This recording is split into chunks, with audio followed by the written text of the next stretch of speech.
Assalomu alaykum. Bugun siz bilan offlayn darslarimizda shogirdlarimizga yutuqli savol sifatida berilgan mana shu masalani yechimini ko'rib chiqamiz.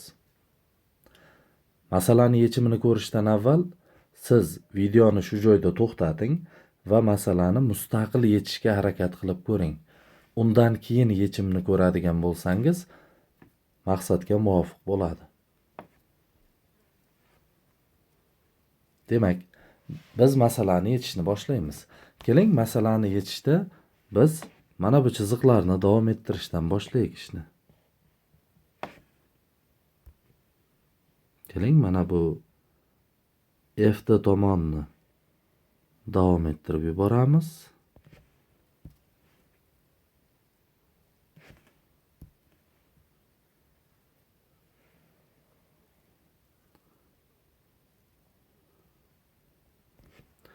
Xuddi shunday AB tomonni ham davom ettirib yuboramiz. Toki ular kesishguncha.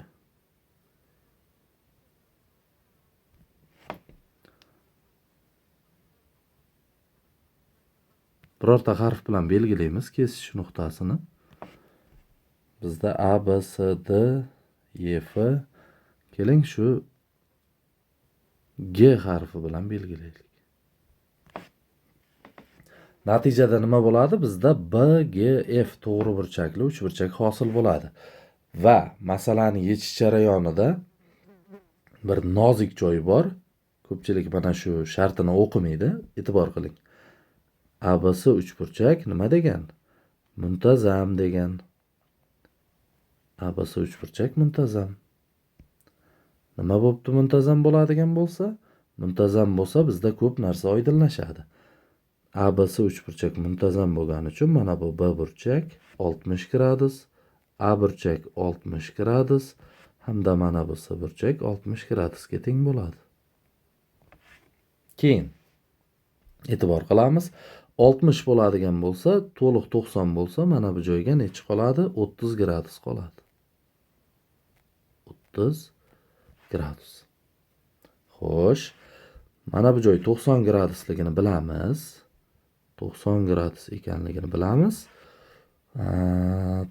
Demak, B, G, F to'g'ri burchakli uchburchagimizda B burchagi 60, F burchagi 90 bo'ladigan bo'lsa, mana bu G burchagimiz 30 gradusga teng bo'ladi. Yozib olaman.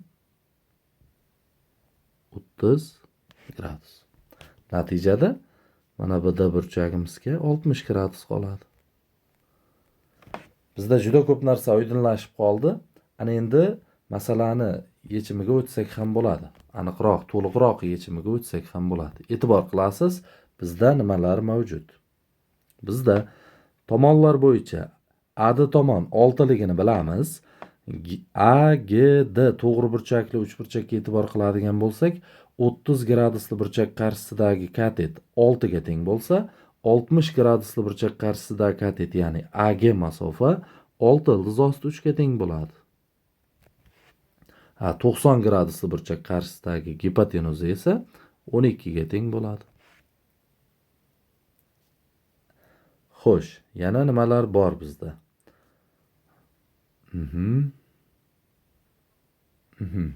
Yaxshi. Ana endi B, G, F to'g'ri burchakli uchburchakka e'tibor qilamiz. B, G, F to'g'ri burchakli uchburchakda mana bu 60 gradusli burchak qarshisidagi mana bu katet necha bo'lib qoldi? E'tibor qiling. 12, 3. Jami 15 ga teng bo'ldi. Jami masofa 15. Ana endi 60 gradusli burchak qarshisidagi katet 15 bo'ladigan bo'lsa, mana bu 90 gradus qarshisidagi tomon, ya'ni gipotenuzamiz nimaga teng bo'ladi? Keling undan avval 30 gradusni topib olaylik.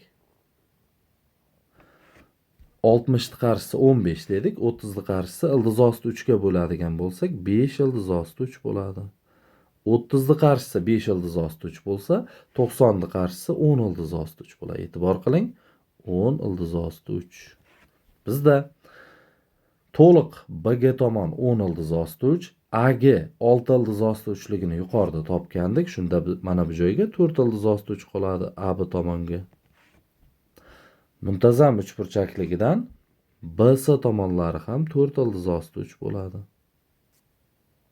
Mana bu joyim AC tomon ham 4 ildiz osti 3 hozircha bizga kerak emas. Bo'ldi, masalamiz yechildi. E'tibor qiling. Bizda BC tomon bir tomondan 4 ildiz osti 3 plus x ga teng, ikkinchi tarafdan 5 ildiz osti 3 ga teng. X ni topib qo'yasiz. Ildiz osti 3 ekanligi kelib chiqadi. Demak, bizda ildiz osti 3 degan javob bor. Bizda ildiz osti 3 degan javob B javob ekan. To'g'ri javobimiz B javob. Bundan da qiziqarli masalalarning yechimini o'tkazib yubormaslik uchun kanalimizga obuna bo'ling, like va qo'ng'iroqcha tugmalarini bosib qo'ying. Fikrlaringizni izohlarda yozib keting. Agar tushunmagan joylaringiz bo'ladigan bo'lsa, uni ham izohlarda yozing. Barcha savollarga javob berishga harakat qilaman. Sog' va salomat bo'ling.